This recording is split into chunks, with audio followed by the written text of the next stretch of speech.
안녕하세요. 책으로 신을 읽는 작가 유길문입니다. 오늘 여러분들에게 공유드릴 책은 논어 감성으로 읽다입니다. 제가 이제 최근에 논어에 꽂혔는가 봐요. 계속 논어 책을 집어드는 거 보니까 논어 감성으로 읽다 이준자 저자님께서는 고등학교 선생님이신데 대학교 다니면서 철학에 꽂혀가지고 서양 철학에 꽂혀가지고 철학을 깊이 있게 공부를 하신 것 같아요. 그러면서 학교 선생님을 하시면서 계속 철학 쪽에 이제 몰입하고 또 이제 보니까 뭐 플라톤 이데아론이 있잖아요. 근데 그 내용에 너무 매료돼 가지고 철학을 하는 계기가 됐는데 이제 그 뒤로 서양 철학과 동양 철학을 이렇게 넘나들면서 공부를 깊이 있게 하신 것 같아요. 그리고 뭐 왕陽明의 철학 사상에 관한 연구를 통해서 철학 박사 학위를 받으셨고, 그런데 이제 이분이 고등학교 선생님이신데 철학을 계속 공부를 하셔가지고 논어를 집중적으로 연구해가지고 이 책이 너무 이렇게 우리가 알고 있는 기존에 알고 있는 그 논어를 아주 쉽게 재해석을 한 것 같아가지고 다시 제가 이 책을 집어들었습니다. 그리고 이 책 속에 보면 그런 내용이 나오거든요. 어떤 게 나오냐면, 어떻게 보면 논어에서 가장 중요한 그런 대목 중에 하나인데 덕불고 필률인이라는 말이 나오거든요. 근데 이제 이 말이 뭐냐면 덕은 외롭지 않으며 반드시 이웃이 있다 이런 얘기잖아요. 근데 이 덕이라는 개념을 이 이준자 작가님께서 아주 명쾌하게 풀어냈더라고요. 저는 예전에 이제 이 내용을 또 읽고 그 다음에 또 곱씹으면서 덕이 저하고는 관련이 없고 좀 너무나 머나먼 이야기라 생각했었는데 이 덕은 좀 뭔가 현인 아니면 군자 막 좀 이렇게 그런 사람들만이 덕을 베푸는 걸로 생각했는데, 이 덕이라는 개념을 이 이준자 작가님께서 이렇게 풀었더라고요. 덕은 다른 게 아니고 진심으로 따뜻한 마음이다. 그러면 덕은 외롭지 않고 반드시 이웃이 있다. 그 말은 뭐냐면 덕을 베풀면, 진심으로 따뜻한 마음을 베풀면 외롭지 않은 것 알면, 그리고 반드시 벗이 생기는 것 알면, 그걸 믿어야 된다 알면, 그렇게 하면서 알면 우리가 삶을 살아가면서 어떻게 그 원칙을 정하고 어떻게 사람들을 대해야 되는지 알면, 그리고 또 하나 뭐냐면 이 공자의 논어의 어떤 그런 하나하나 구절을 어떻게 응용을 해서 실천해야 되는지 그런 부분들을 아주 이 한 구절에서 명쾌하게 설명해 주는 것 같아요. 그래서 이 부분이 너무 좋았고요. 그리고 이제 책을 읽다 보니까 어떻게 보면 헤르만 헤세 되게 유명하잖아요. 근데 헤세의 뭐 시타르타도 있고 뭐 유리할 유인가 이런 책도 있고 많은 어떤 책들로 해서 세계적인 고전의 반열에 오른 책들이 많잖아요. 헤세가 지은 책이. 근데 이제 여기 이제 이준자 작가님이 앞에서 언급을 했는데 그런 얘기가 나와요. 뭐냐면 헤세가 논어를 처음에 딱 그 손에 넣었을 때 꿈인가 생신가 싶을 정도로 감격을 했다는 내용이 나오거든요.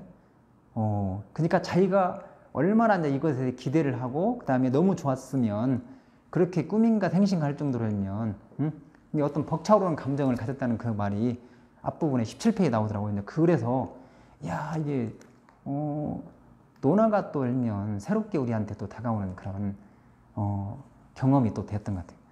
그리고 이제 이 책 속에 이제 보면 좋은 내용들이 너무 많이 있는데 아까 이제 이야기한 부분이 실은 덕불고 필률이니 페이지 69페이지 나오거든요.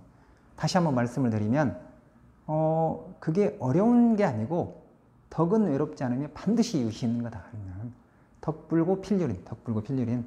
그래서 진심으로 따뜻한 마음을 베풀 때 어떻게 보면 따뜻한 얼굴빛과 따뜻한 말씨로 사람을 대하는 게 중요하다면 그게 결국에는 도덕적인 감수성인 거다. 도덕적 감수성이 높은 사람을 사람들은 좋아하잖아요. 그리고 우리는 그런 도덕적인 감수성을 높이기 위한 노력이 필요하다. 그렇게 하기 위해서는 진심으로 따뜻한 마음을 가져야 된다. 이런 이야기를 쭉 이제 우리 이준자 작가님이 공자의 논어의 어떤 그 내용을 이렇게 분석하면서 이런 부분을 우리한테 전달해 주는 것 같아요. 이제 그 부분이 너무 좋았고, 그 다음에 이제 제가 이제 또 한두 번 또 언급을 했었던 내용인데 화의부동이 실은 너무 중요한 내용이잖아요. 근데 여기에 이제 그 내용이 나와요. 군자는 조화롭게 지내되 동화되지 않으며 소인은 이와 반대로 한다. 그러니까 군자 화이부동, 소인 동의 불화 이런 말이잖아요. 군자는 조화롭게 지내되 동화되지 않는다. 그 말이 뭘까? 결국에는 이게 뭐냐면 화이부동이잖아요. 근데 결국에는 조화를 유지하면서도 내 정체성을 알면 가져가야 된다는 거 알면 뭔가 아이덴티티, 내가 가지고 있는 어떤 정체성 아이덴티티 알면 사람들하고 같이 호흡을 하되 뭔가 나만의 어떤 그런 뭔가 나만의 아이덴티티, 나만의 정체성을 가져가야 된다는 거. 그리고 또 하나 이제 뭐냐면 핵심은 화이부동이기 때문에 뭔가 하모니의 핵심은 실은 상대방, 다름을 인정하는 것, 같지 않음을 인정하는 것, 그것이 결국에는 또 하모니하고 연결된다 알면 이런 의미로 또 해석이 될 수 있을 것 같아요. 그래서 이 부분도 참 너무 좋았던 내용 같아요. 결국에는 그리고 이렇게 하는 것이 이제 자화안성하고도 직결되는 거다 알면 이런 얘기를 하는 거고, 그리고 이제 이 책이 또 특별하게 알면 이 책을 논어 감성으로 읽다라는 그 책을 접하면 독자 여러분들이 지금 여기 시청자분들이 혹시라도 이 책을 접하면 좋은 게 뭐냐면 논어의 어떤 그런 공자의 논어의 어떤 그런 주옥 같은 내용들을 쉽게 풀어 헤치면서 본인이 예를 들면 이 작가님이 봤던 어떤 서양 쪽의 어떤 그런 고정이나 이런 책들이잖아요. 그런 내용들을 이 내용하고 매칭을 시켜놨거든요. 그런 부분들도 너무 좋은 것 같아요. 그리고 또 이제 이 내용 속에 보면 110페이지 이제 그런 거 있는데, 다른 사람이 자기를 알아주지 못함을 근심하지 말고 내가 타인을 알아주지 못함을 근심해야 한다. 대부분 근데 사람들이 이제 그잖아요. 사람들은 남들이 자기를 인정해 주는 것을 기대하고 좋아하잖아요. 근데 그런 거 너무 생각하지 말고, 그런 다른 사람의 불인정에 따라 기분이 좋아지고 나빠지고 이렇게 하지 말고, 내가 뭔가 타인을 알아주지 못함, 그거 다른 사람이 자기를 알아주지 못함을 근심하지 말고 내가 타인을 알아주지 못함을 근심해야 한다. 뭔가 삶을 스스로 이제 뭔가 주체성을 가지고 주인의식을 가지고 능동적으로 움직여야 된다는 어떤 그런 가르침을 우리한테 주는 것 같아요. 그것을 쭉 또 이제 이렇게 작가님이 또 풀어주셨네요. 그리고 이제 거의 책 속에 보니까 그런 부분 어떻게 보면 공자의 논어인데 시경이나 이런 쪽이 아니잖아요. 근데도 이 안에 보니까 시에 대해서 알면 시를 읽으면 흥이 일어나서 돌아가는 정세를 판단할 수 있다 이런 내용이 나오거든요. 왜 너희들은 어찌하여 시를 배우지 않느냐. 시를 읽으면 의지를 흥기시킬 수도 있고 막 여러 가지 어떤 그런 이점이 있는데 왜 시를 읽지 않느냐. 그러면서 이제 페이지 119페이지 나와 있는데 시가 우리한테 얼마나 도움이 되는지 그런 부분들을 이야기하는 것 같아요.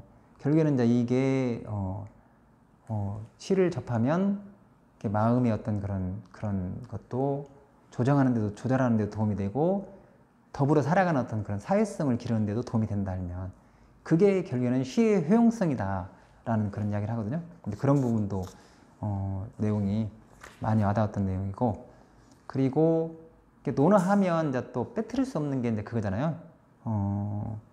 지지자, 불려 호지자, 호지자, 불려 낙지다.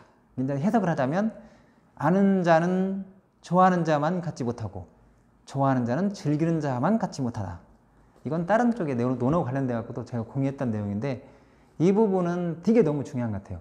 내가 아는 게 중요한 게 아니고 실은 뭔가 좋아하는 것이 중요하다 하면, 그리고 또 아는 것하고 좋아하는 것만 또 중요한 게 아니고 어떻게 보면 즐기는 게 더 중요한 거다 알면, 이게 아는 것을 넘어서 내가 뭔가 배움을 통해서 배워서 아는 것도 물론 중요하지만 어떤 것을 내가 좋아하고 몰입하고 그리고 또 하나 더 거기서 넘어서 가지고 즐기는 게 알면 그게 중요한 거다. 이게 공부하는 자세나 어떤 우리 배움의 자세를 이렇게 가져가야 된다는 것을 또 이제 우리한테 이렇게 전달해 주는 것 같아요. 그래서 이제 이 부분도 아주 자세하게 작가님이 쫙 풀어놨는데 이 부분도 많이 도움이 됐던 것 같아요. 그리고 또 이제 어떻게 보면 우리의 그 어떤 그런 기존에 가지고 있던 의식을 또 깨우는 그런 내용인데요. 대부분 사람들이 많이 이제 배우는 데는 배우긴 할 수 있는데 그것을 뭐 생각하고 활용은 잘 안 되는 거잖아요. 이제 그런 부분에서 일침을 가는 내용인데 어떤 내용이냐면 페이지 175페이지 나와 있는데 배우기만 하고 생각하지 않으면 얻음이 없고, 생각하기만 하고 또 배우지 않으면 이태롭다 알면. 그러니까 배우기도 하면서 또 생각도 해야 되고, 또 생각만 하고 또 배우지 않으면 내면 그건 또 의미가 없는 거잖아요. 어떻게 보면. 그러니까 이 양쪽을 조화롭게 알면 잘해야 된다 알면. 그러니까 배운 것을 뭔가 자신의 것으로, 자신의 생각으로 재구성하고 또는 또 생각에 지식이라는 새로운 정보가 요구되는 과정을 또 뭔가 잘 그것을 사유활동을 할 수 있어야 되는 것 알면. 근데 그 부분을 이야기하는 것 같아요. 그러니까 배우는 것도 중요하지만 배운 것을 뭔가 생각을 하고 적용하는 거. 그리고 만약에 이제 배우지 않고 겸손한 마음이 없고 그냥 내가 생각만 하고 그냥 그러면 그냥 하나의 어떤 그런 아집으로 바뀔 수 있는 거잖아요. 그리고 이제 그런 부분들을 이제 경계하라는 그런 의미인 것 같아요. 그리고 또 이제 좋은 내용이 뭐냐면, 어떻게 보면 우리가 그냥 잘 알고 있는 내용인데 온고지신에 관련된 건데요. 어떻게 보면 스승, 우리가 이제 스승, 뭐 코치, 그 다음에 강사 막 이런 얘기하고 은사님 막 이런 거 이야기하잖아요. 멘토 이런 거 많이 하는데 스승이 될 수 있는 그런 핵심은 뭐냐면 복잡한 게 아니고 옛 것을 잊지 않고 새 것을 알면 스승이 될 수 있다. 이게 결국에는 온고지신이잖아요. 핵심은 그건 같아요. 핵심은. 그리고 또 이제 그런 이야기. 우리가 이제 주변에 가까이 있는 사람들이 얼마나 소중한지 또 195페이지에 나와 있는데 세 사람이 길을 가면 반드시 나의 스승이 있다. 사람이 소중한 것 알면 이제 그런 부분들을 또 우리한테 이끌어주는 내용도 있고, 그 다음에 우리가 이제 알면 말을 잘하는 게 계속 어떻게 보면 커뮤니케이션, 공감, 그리고 뭐 스피치 막 이런 쪽에 화두가 지금 어떻게 보면 되고 있잖아요. 근데 또 이제 여기 논어에 보면 여기 이제 작가님도 이제 그걸 풀었는데 210페이지 나오는 건데 말 잘하는 것을 어디에 쓰리요? 다른 사람의 말을 받고 자신의 말을 함을 자주 하면 사람들에게서 미움을 받게 된다. 그 사람은 인덕이 있는지를 알 수 없으니 말재주를 어디다 쓰겠는가. 그래서 결국에는 뭐냐면 남의 말을 잘 경청하는 게 중요한 거고 말을 적게 하는 게 중요한 거다. 너무 알면 내가 조금 안다고 해가지고 말을 남용하고 지나치게 하는 것은 이것은 바람직한 것이 아니다. 알면 이제 그런 이야기를 여기서 이야기하거든요. 뭐 가족이랄지 아니면 뭐 직장이랄지 아니면 뭐 주변의 사회연적 관련돼 가지고도 뭔가 자기 주장만 강하게 하면 옆에 벗들이 많이 떠나잖아요. 그런 부분들을 우리한테 경계하는 그런 내용인 것 같아요. 그리고 또 뭐가 있냐면 이제 그거 이제 이 책 속에서 이제 저는 가장 좋았던 거 이제 어떻게 보면 친구가 먼 지방으로부터 찾아온다면 즐겁지 않겠는가 그런 얘기가 나오고요. 그 다음에 가까이 있는 자를 기쁘게 하고 멀리 있는 자를 오게 하는 것. 결국에는 이제 이게 근자리 원자리잖아요. 주변에 있는 사람들을 기쁘게 하고 그리고 또 만약에 멀리 있는 사람들이 찾아오게 하는 것. 어떻게 보면 이게 삶의 모토로 가져간다고 한다면 뭐 CEO나 아니면 리더들 그런 분들한테는 너무 좋은 어떤 그런 하나의 어떤 그런 신념이나 아니면 철학이 될 수도 있을 것 같아요. 주변에 있는 사람들을 좀 기쁘게 하고 그럼으로 인해 가지고 사람들이 멀리 있는 사람들 찾아오게 한다. 그게 어떻게 보면 이건 변하지 않는 진리인 거잖아요. 그래서 근자를 원자래. 저도 이제 이런 부분들을 좀 실천하려고 많이 노력하고 있는데 아직도 부족한 부분이 많이 있는 것 같아요. 논어 감성으로 읽다. 어떻게 보면 고등학교 선생님이시거든요. 근데 또 논어를 워낙 깊이 있게 읽으시고 또 읽으시고 열심히 이렇게 이쪽에 몰입했기 때문에 선택적 몰입했기 때문에 논어라는 그 자체가 어려운 그런 철학이 아니라 쉽게 내 어떤 그런 마음속에 착 안기는 그런 기분이었거든요. 그래서 논어 감성으로 읽다. 이 책은 저한테 너무 좋았던 내용 같아요. 여러분, 논어 감성으로 읽다. 이준자 작가님 쓰신 책 혹시 여러분들 제가 공유했는데 마음에 드셨나요? 그렇다고 한다면 구독 버튼 꾹 부탁드리겠습니다. 감사합니다.